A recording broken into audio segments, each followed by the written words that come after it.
श्री स्वामी समर्थ मैत्रिणींनो, स्वामी महाराज तुमच्या सर्व चांगल्या इच्छा पूर्ण करो, हीच मी स्वामींच्या चरणी प्रार्थना करते आणि आजच्या या नवीन व्हिडिओला सुरुवात करते.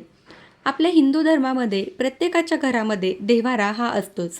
त्यामध्ये आपण आपल्या आराध्यांना स्थापित करत असतो व त्यांची रोज नित्यनेमाने पूजाही करत असतो. पूजा संबंधीचे हे काही साधे आणि सोपे नियम आहेत. हे तुम्हाला माहिती आहेत का?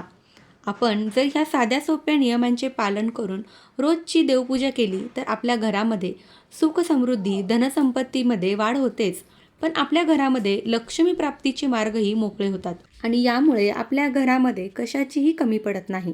चला तर मग कोणते नियम आहेत ते आपण जाणून घेऊया. त्यापूर्वी तुम्ही आपल्या चॅनलवरती जर नवीन असाल तर चॅनलला सबस्क्राईब नक्की करा आणि सोबतच बेल आयकॉनलाही प्रेस करा, कारण जेव्हा कधी मी नवीन व्हिडिओ अपलोड करेल त्याचं नोटिफिकेशन सर्वात अगोदर तुम्हाला मिळेल आणि तुम्ही एकही व्हिडिओ मिस करणार नाहीत. तर मंडळी, पहिला नियम असा आहे की देव्हारा आपल्या घरामध्ये ईशान्य कोपऱ्यातच असावा आणि त्या दिशेलाही शक्य नसेल तर तुम्ही पूर्व दिशेला म्हणजेच सूर्य उदय होतो त्या दिशेलाही तुम्ही केलं तरी चालेल. आणि समजा जागेच्या अभावी ईशान्य कोपऱ्यामध्ये किंवा पूर्व दिशेलाही शक्य नसेल तर तुम्ही उत्तर दिशेला सुद्धा देवाची मांडणी करू शकता. दुसरा नियम म्हणजे आपलं मंदिर इतकं उंच पण नसावं की आपला हात पोहोचणार नाही, किंवा काही ठिकाणी लाकडी छोटंसं मंदिर असतं आणि ते असं वरती कुठेतरी अटकवून देतात आणि मग पूजा करतात. तर तसं न करता आपण एखाद्या चौरंगावरती किंवा पाट्यावरती ते लाकडी मंदिर आहे ते ठेवायचं आहे आणि मग पूजा करायची आहे. सांगण्याचा उद्देश एवढाच आहे की आपल्याला खाली बसून पूजा करता यायला हवी. आपल्याला उभा राहून किंवा खुर्चीवर बसून पूजा केलेली चालत नाही. मंदिर बनवतानाच आपण असं बनवायचं आहे की देवाचे जे स्थान आहे ते आपल्या छाती इतके आले पाहिजे. जास्त खाली पण नसू नये आणि जास्त वरी पण नसावे. किंवा काहींची सोय नसते देवारा मांडायची तर ते चौरंगावरच मांडू शकतात. देवांची पूजा करताना नेहमी आसनावर बसूनच पूजा करावी, कारण आपण जर आसन घेतलं नाही तर आपण जी पूजा केलेली आहे त्याचं फळ सगळं हे भूमीला प्राप्त होतं. त्यामुळे आपण आपल्याला बसायला आसन नक्की घ्यावं आणि मग पूजा करावी. पुढचा नियम आहे, आपण देवांची पूजा करताना नेहमी सगळ्यात आधी एक दिवा लावून घ्यायचा आणि मग पूजेला सुरुवात करायची. कुठलीही पूजा करताना आपण दिव्याची पूजा करायची आणि मग पूजा सुरुवात करायची. अग्नीच्या साक्षीने पूजा केली जाते आणि दिवा लावताना तुम्ही तुळशीला दिवा लावा, देवांना दिवा लावा, कुठेही लावा. दिव्याखाली थोडेसे तांदूळ ठेवायचे, दिव्याला तांदळाचे आसन द्यायचे आणि मग दिवा लावायचा असतो. दिवा खाली कधीही ठेवायचा नसतो. पुढचा असा नियम आहे, आपण रोजची पूजा करताना सगळे देव एकाच गंगाळ्यामध्ये किंवा एकाच भांड्यामध्ये घेऊन एकाच पाण्यामध्ये देवांना आंघोळ घालायची नाही. एका भांड्यामध्ये एकाच देवाला आंघोळ घालायची आणि ते पाणी पुन्हा दुसऱ्या भांड्यामध्ये टाकायचं आणि दुसऱ्या देवाला पुन्हा दुसरे पाणी वापरायचे. एकाच भांड्यामध्ये सगळे देव कधीच आंघोळ घालायचे नाही.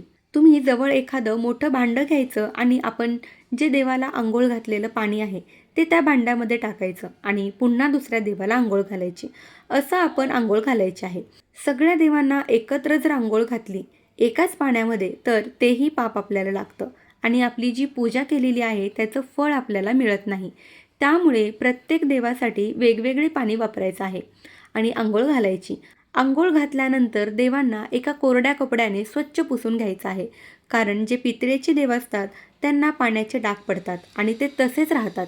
त्यामुळे स्वच्छ कपड्याने कोरड्या पुसून घ्यायचे आणि मग त्यांना स्थान द्यायचं. पुढचा नियम आहे तो म्हणजे आपल्या प्रत्येकाच्या घरामध्ये देवघरामध्ये महादेवाची छोटीशी पिंड असते. तर ती कशी असावी? अंगठ्यापेक्षाही छोटीच असावी आणि महादेवाची पिंड ही लाल कपड्यावरती कधीही ठेवू नये.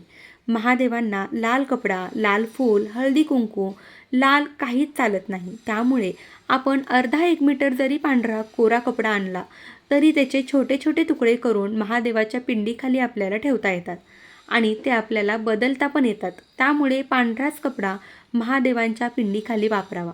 पुढचा नियम आहे, आपण पूजेला बसते वेळेस कधीही स्वतःला कुंकू लावून घ्यायचं आणि मग पूजेला सुरुवात करायची. कुंकू न लावता पूजेला कधीच बसायचं नाही, कारण ते मान्य नाही. त्यामुळे स्वतःला कुंकू लावायचं आणि स्वतःला कुंकू लावलेला करंडा वेगळा ठेवायचा आणि देवांना हळदी कुंकू लावतो तो करंडा वेगळा ठेवायचा. आणि आपण देवांना अक्षदा वाहतो तर त्या अक्षदा कधीही अखंडच असाव्यात. तुटक्या अक्षदा कधीही वाहू नये. आपण कलशाखाली सुद्धा अक्षदांचं अष्टचन कमल काढत असतो, अक्षदा ठेवत असतो, त्यासुद्धा तुटक्या नसू नये. आणि आपण देवाजवळ पाण्याचा पेला भरून ठेवतो असतो किंवा एखाद्या कळशीमध्ये तांब्यामध्ये देवांसाठी पाणी भरून ठेवत असतो, तर ते पाणी ताजंच असावं. परंतु आपल्यापैकी काही जणांकडे रोजच्या रोज पाणी येत नसतं, 2 दिवसाला 3 दिवसाला पाणी येतं. त्यामुळे ते पाणी शिळं होऊ नये यासाठी काय करायचं आहे, त्या तांब्यामध्ये त्या कलशामध्ये तुळशीचे पान टाकून ठेवायचे, म्हणजेच ते शिळं होत नाही. तुळस ही 5 दिवस शिळी होत नसते, त्यामुळे थोडीशी तुळशीची पात्र त्यामध्ये टाकून ठेवायचं. आणि जे आपण देवांना पाणी ठेवणार आहोत किंवा कलश स्थापित करत असतो किंवा देवांना अंघोळ घालत असतो, त्या कुठल्याही पाण्याला आपण नखाचा स्पर्श होऊ द्यायचा नसतो. देवांना तुम्ही जेव्हा अंघोळ घालतात त्यावेळेस एखाद्या तांब्यामध्ये पाणी घ्यायचं आणि त्या तांब्याने त्या देवांच्या वर पाणी घालायचं. हाताने पाणी कधीच घालायचं नाही, जेणेकरून त्या पाण्याला नखांचा स्पर्श होणार नाही. देवांच्या पाण्याला जर नखाचा स्पर्श झाला तर ते पाणी अशुद्ध होतं. पुढचा नियम असा आहे, देवांसाठी पाणी भरून ठेवतो ते आपण कुठल्याही धातूच्या भांड्यामध्ये ठेवू शकतो, पण काचेच्या भांड्यामध्ये कधीच पाणी ठेवायचं नाही. पुढचा नियम आहे तो म्हणजे आपण देवांना रोज दिवा लावतो आणि तो दिवा स्वच्छ करूनच दिवा लावावा. दिव्यामध्ये तीच वात ठेवू नये, नवीन वात घालावी. आणि वात कशी असावी, 2 वातींची 1 वात केलेली असावी. डबल वातीची 1 वात करायची आणि मग ती वात लावायची. असं केल्याने आपल्यावर जे संकट येतात ते दूर होतात. आणि रोज आपण जर दिव्यातली वात बदलली तर आपलं भाग्य उजळायला देखील मदत होते. आणि मी आधी सांगितल्याप्रमाणे आपण दिवा हा खाली कधीच ठेवायचा नसतो.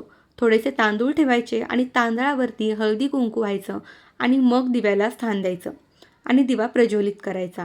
दिव्याच्या विषयी अजून एक नियम असा आहे की दिवा आपण एका दिव्याने दुसरा दिवा लावू नये. असं केल्याने आपल्या घरामध्ये अडीअडचणी वाढतात, मतभेद होतात. त्यामुळे एका दिव्याने दुसरा दिवा कधीही लावू नये. देवांना तुपाचाही दिवा लावला जातो आणि तेलाचाही दिवा लावला जातो. तुम्हाला जर दोन्ही दिवे लावायचे असतील तर तुम्ही तुपाचा दिवा देवांच्या उजव्या बाजूला लावायचा आणि तेलाचा दिवा हा देवाच्या डाव्या बाजूला लावायचा असतो. आणि एकच जर तुम्हाला दिवा लावायचा असेल तर तुम्ही तो तुपामध्ये लावला तरी पण चालेल. पुढचा नियम असा आहे, तुम्ही जर मंगल कलश ठेवत असाल आपल्या कुलदेवीचा आपल्या मंदिरामध्ये, तर नारळ हा सारखा सारखा बदलायची गरज नसते. जेव्हा तुमच्या नारळाला कोंब फुटेल तेव्हा तुम्ही तो काढायचा, एकदाच शेतामध्ये लावून घ्यायचा आणि पुन्हा नारळ वाढवायचा, म्हणजे दुसरा नारळ घ्यायचा. आणि जे आंब्याचे पानं आपण जर ठेवलेले आहेत तर आपण ते पानं सारखे सारखे ते बदलले नाहीत तरी पण चालतील. 3 ते 4 दिवसातून एकदा ते बदलले तरी चालतील. मात्र स्वच्छ पाण्याने धुवून घ्यायचे आणि मग तेच पानं ठेवले तरी पण आपण चालतं. आणि कलशामधलं पाणी जर तुम्ही रोज बदलत असाल तर खूप चांगली गोष्ट. आणि नसेलच जमत तर तुम्ही 2-3 दिवसातून 3-4 दिवसातून बदललं तरीसुद्धा चालेल. कलश यामध्ये आपण एक सुपारी, 1 रुपयाचं नाणं ठेवतो, ते पण आपण धुवून ते पुन्हा कलशामध्ये टाकायचं. मात्र आपण छोट्या पेल्यामध्ये छोट्या तांब्यामध्ये पाणी ठेवत असाल तर ते आपण झाकून ठेवायला पाहिजे. ते पाणी आपण रोज बदलायचं असतं आणि ते पाणी आपण सगळ्या घरातल्यांना थोडं थोडं पिण्यासाठी द्यायचं आणि बाकीचे पाणी घरामध्ये शिंपडून द्यायचं. आणि पुन्हा ते पेल्यामध्ये पाणी दुसरं भरून ठेवायचं असतं आणि ते झाकलेलंच असावं, कारण आपण ते पाणी पित असतो. देवांजवळ जे आपण पाणी ठेवतो छोट्या पेल्यामध्ये, त्यामध्ये देवांची सगळी एनर्जी सामावलेली असते, त्यामुळे ते पाणी खूप पवित्र झालेलं असतं. पुढचा नियम आहे, आपल्या घरामध्ये एकाच देवाच्या 3 मूर्त्या किंवा फोटो नसू नये. एकापेक्षा जास्त जर असतील तर त्या आपण विसर्जन करून द्याव्यात. आणि आपल्या देवघरामध्ये जास्त मोठ्या मूर्त्या नसाव्यात, कारण आपल्या घरामध्ये 3 इंचापेक्षा मोठ्या मूर्त्या चालत नाहीत. मोठ्या असतील तर त्या मंदिरामध्ये चालतात, कारण मोठ्या मूर्ती जर असतील तर त्यांना रोज नैवेद्य, रोज त्यांची नित्यनेमाने पूजा ही झालीच पाहिजे. आपल्याला कुठे बाहेरगावी जावं लागतं, दारं बंद करावी लागतात, अडचणी ह्या प्रत्येकाला येत असतात. त्यामुळे कधी ना कधी आपल्याला घराबाहेर जावं लागतं, दार बंद करावी लागतात. त्यामुळे आपल्या घरामध्ये 3 इंचापेक्षा मोठे देव नसावेत. देव घेतानाच आपण 3 इंचापेक्षा मोठे देव घेऊ नयेत. शास्त्रानुसार आपल्या घरामध्ये मध्यम उंचीचे देवच असावेत. आणि पुढचा नियम असा आहे, आपल्या घरामध्ये खंडित झालेल्या मूर्ती नसू नयेत. खंडित झालेल्या असतील तर त्या आपण लगेचच त्यांचं विसर्जन करावं, खंडित झालेल्या मूर्ती जर ठेवल्या आपल्या घरामध्ये तर आपली प्रगतीही थांबू शकते. पूजा करताना आपण कधीही शांत असायला हवं. शांत राहूनच आपण पूजेला सुरुवात करावी आणि पूजा होईपर्यंत जास्त बोलू नये. आणि पूजा करताना आपल्याला कुठल्या ना कुठल्या काही ना काही 1-2 मंत्र आलेच पाहिजेत. बिना मंत्राची पूजा ही निष्फळ मानली जाते. त्यामुळे आपल्याला 1-2 का होईना मंत्र यायलाच हवेत. काही येत नसेल तर तुम्ही फक्त ओम गणपते नमः असं म्हटलं तरीसुद्धा चालेल किंवा ओम नमः शिवाय असं म्हटलं तरी पण चालेल. पण मंत्र हे म्हणायलाच हवेत. पुढचा नियम असा आहे, देवांना सुकलेली फुलं कधीही वाहू नयेत आणि सुकलेले जर फुलं असतील मंदिरामध्ये तर ते आपण लगेचच काढून घ्यायचे आहेत. आणि देवांना फुलं वाहताना आपण जसे की कुंकुमार्चन करताना 3 बोटांनी करतो त्याच 3 बोटांनी देवांना फुलं व्हायची आहेत. आता 3 बोटं कोणते तर अंगठा, मध्यमा आणि अनामिका या 3 बोटांनी आपण फुलं व्हायची असतात. पुढचा नियम आहे, आपल्या सगळ्यांच्या घरामध्ये अन्नपूर्णा देवी असतेच. तर ती अन्नपूर्णा देवी ही तांदळामध्ये ठेवावी. एका वाटीमध्ये तांदूळ घ्यायचे आहेत आणि त्या तांदळामध्ये अन्नपूर्णा माता ठेवायची आहे. असं केल्याने आपल्या घरामध्ये अन्नधान्याची कधीही कमी पडत नाही. आणि जे तांदूळ आपण ठेवलेले आहेत ते आपण 8 दिवसाला 15 दिवसाला बदलायचे आहेत. तांदूळ ठेवलेले आपण आपल्या तांदळामध्ये टाकायचे आहेत आणि दुसरे तांदूळ त्या वाटीमध्ये पुन्हा ठेवायचे आहेत आणि अन्नपूर्णा माता ही पुन्हा त्या तांदळावरती ठेवायची आहे. असं केल्याने आपल्या घरामध्ये अन्नधान्याची कमी पडत नाही. अन्नधान्यामध्ये कधीही वाढ होते. पुढचा नियम आहे, आपल्या मंदिरामध्ये जे आपण देव ठेवतो त्यांच्यामध्ये 1 इंचाचं अंतर असायला हवं. जास्त चिटकून देव हे ठेवत नसतात. देव एकदम जवळ खेटून ठेवले तर त्याने सुद्धा आपल्याला दोष लागतो. आणि सगळ्यात शेवटचा नियम म्हणजे आपण पूजा केल्यानंतर आरती करणं सुद्धा महत्त्वाचं असतं. तर ही अतिशय महत्त्वाची माहिती मला तुमच्यापर्यंत पोहोचवायची होती. त्यामुळे माहिती आवडली असेल तर व्हिडिओला लाईक करा आणि आपल्या चॅनलवरती जर नवीन असाल तर चॅनलला सबस्क्राईब नक्की करा. धन्यवाद. श्री स्वामी समर्थ.